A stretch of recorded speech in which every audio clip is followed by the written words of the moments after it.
ഇത് കണ്ടോളിട്ടോ, ഇത് ഞാൻ ഈ പൊന്നാങ്കണ്ണി ചീര അറിയുന്ന ചീര ഓർഡർ ചെയ്ത് വാങ്ങിയതാണ്. 190 ഉണ്ടോ. ഞാനിത് ബോക്സ് തുറന്ന് കാണിച്ചു തരാം.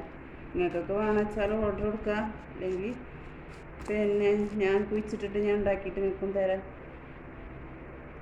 ഞാൻ തുറന്ന് നോക്കട്ടെ കേട്ടോ, ആദ്യം ഈ സാധനം ഉണ്ടോ നോക്കട്ടെ കേട്ടോ.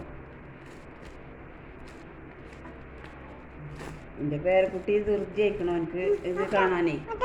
ആ സാധനമൊക്കെ ഉണ്ട് ഞങ്ങളെ. കണ്ടോളി കണ്ടോളി കണ്ടോളി, ഇതിൻ്റെ ഉള്ളിൽ സാധനമൊക്കെ ഉണ്ട്. ബില്ല് അതിൻ്റെ ഉള്ളിൽ ഉണ്ടാവും എന്നൊക്കെ പറഞ്ഞു.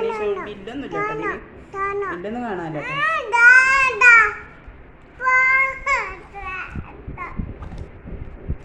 നമുക്ക് പൊന്നാങ്കണ്ണി ചീര കുഴിച്ചിട്ട് ഉണ്ടാക്കിയിട്ട് വേണം ഷുഗറിന് മരുന്ന് കുടിച്ചാൻ കേട്ടോ.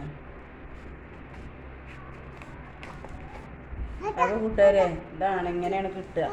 കണ്ടോളി, കണ്ടില്ലേ പൊന്നാങ്കണ്ണി ചീര. പക്ഷേ നമ്മളെ നാട്ടിലൊക്കെ ഉണ്ട്, എല്ലായിടത്തും കൂടി ഉണ്ട്. ഇത് 190 മുതലൊന്നുമല്ല, എന്നാലും കിട്ടിയപ്പോൾ ഇനി കുഴിച്ചിട്ടുണ്ടാക്കുകയെന്നാണ് വിചാരിച്ചിരിക്കുന്നത്. ഈ ചീര ഇതാക്കുന്നത് കൂടെ ആകെ പടർന്ന് പിടിച്ച് കിടക്കുന്ന ചീരയാണിത്. നമ്മൾ